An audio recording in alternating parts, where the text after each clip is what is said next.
ശരിക്കും ഞാനൊരു കാര്യം ചോദിക്കട്ടെ, നിങ്ങൾ ഈ സംസാരിച്ചതിൽ ഈ ക്യാപ്റ്റനും ഫവാസും പിന്നെ അവര് തമ്മിൽ ഒരു ടീം ഓഫ് ദ ട്രാക്ക് പോയി നിങ്ങളൊരു ടീമായിട്ട് പ്രവർത്തിക്കുന്നു. റോഷനെ അറ്റാക്ക് ചെയ്യുന്നതായിട്ട് അല്ല, അവരൊന്നിച്ചാണല്ലോ ഒരാൾക്ക് വീക്ക് പോയിന്റ് പറഞ്ഞതാണ്. കാലിന് ഇഞ്ചുറി ഉള്ള ആളെ കൂടെ നിങ്ങൾ ഈ കാണിച്ച അഗ്രഷൻ മുഴുവൻ നമ്മൾ ഇവിടെ കണ്ടോണ്ടിരിക്കുകയാണ്. നമ്മൾ ആക്ച്വലി വിട്ടു എന്നാണ് നിങ്ങൾ എവിടം വരെ പോകുമെന്നുള്ളത്. കാരണം എന്താണെന്നറിയാമോ, ഫ്രം ദ ബിഗിനിങ് മസ്താനിയും ഫവാസും ഒരു ടീമായിട്ട് ഒരു അറ്റാക്ക് നടത്തുന്ന പോലെ കോച്ചിന് തോന്നിയില്ലേ? Cross the limit. പറഞ്ഞ വാക്കുകൾക്ക് നിങ്ങൾ റോഷനോട് ഞാൻ പറഞ്ഞ സ്റ്റേറ്റ്മെന്റ് ഞാൻ പിൻവലിക്കാൻ തയ്യാറല്ല. പക്ഷെ ഇപ്പൊ ഞാൻ വിളിച്ച സംഭവത്തിനും പറഞ്ഞ സംഭവത്തിനും I am asking you sorry. അല്ല, ബാക്കി 3 മെമ്പേഴ്സ് ഇരിപ്പുണ്ട്. നിങ്ങൾക്ക് എന്ത് തോന്നുന്നു?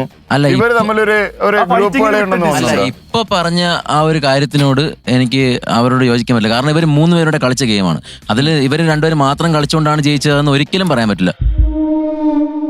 ഈ ഒരു സ്റ്റേറ്റ്മെന്റിന്റെ അടിസ്ഥാനത്തില് മസ്താനി എന്ന ക്യാപ്റ്റനെ അംഗീകരിക്കാൻ പറ്റില്ല എന്നുള്ള ഒരു കൈവക്കുകയെ ചലഞ്ച് ചെയ്യുന്ന ആരെങ്കിലും ഇപ്പൊ പറഞ്ഞ കാര്യത്തിനോട് എനിക്ക് ഒരിക്കലും യോജിക്കാൻ പറ്റില്ല. ആരൊക്കെ കൈവക്കും?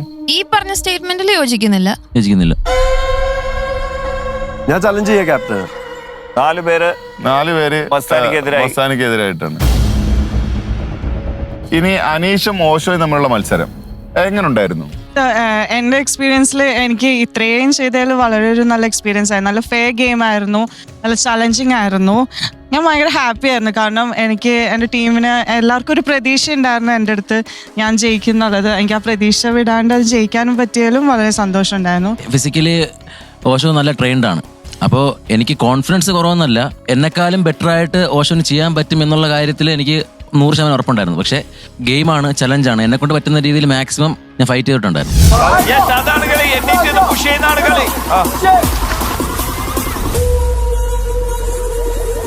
അല്ല, എനിക്ക് ആ ഗെയിം കണ്ടപ്പോ തോന്നിയത്, ഞാൻ വിചാരിച്ച ഭയങ്കര ഈസി ആയിട്ട് അനീഷിനെ എടുത്ത് പുറത്ത് കളയും. ഒരിക്കലുമില്ല. അയ്യോ, അനീഷിനെ എനിക്ക് തോന്നിയതാണ്. പക്ഷെ അനീഷ് ആയിരുന്നു ആക്ച്വലി ഏതാണ്ട് ഒരു 80% ഓഫ് ടൈം അനീഷ് അഡ്വാൻസ് ചെയ്ത് വളരെ നന്നായിട്ട് ഭയങ്കര ഉഗ്രനായിട്ട് കളിച്ചു.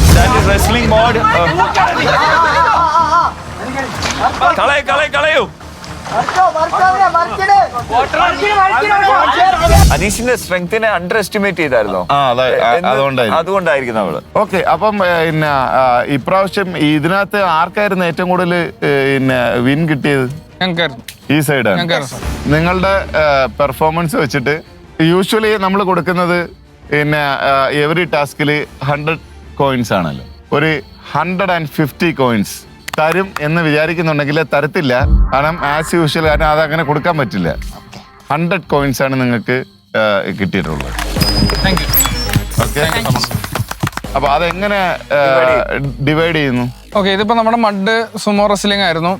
എല്ലാവരും അവരവരുടെ ഭാഗം നന്നായിട്ട് ചെയ്തുകൊണ്ടാണ് നമ്മുടെ ടീം ജയിച്ചത്. അവരെല്ലാം അത് ഡിസേർവ് ചെയ്യുന്നുണ്ട്. പക്ഷേ ഒരു ക്യാപ്റ്റൻ എന്ന നിലയിൽ എൻ്റെ ടീമിലെ ഒരു മെമ്പറിന് പോലും എന്നെ വിശ്വാസമില്ല. ഞാൻ ചെയ്ത നല്ല കാര്യങ്ങൾ കാണാതെ മോശം കാര്യങ്ങൾ മാത്രം കണ്ട് നല്ലതിനെ പോലും വളച്ചൊടിച്ച് മോശമാക്കി ഇവിടെ ചിത്രീകരിച്ച് എന്നെ ചാലഞ്ച് ചെയ്തത് കൊണ്ട് ഞാൻ എൻ്റെ തീരുമാനത്തിന് മാത്രമേ ഏറ്റവും വലുതായിട്ട് കാണുന്നുള്ളൂ. ആ 100 കോയിനും ഞാൻ എനിക്ക് തന്നെ തരികയാണ്.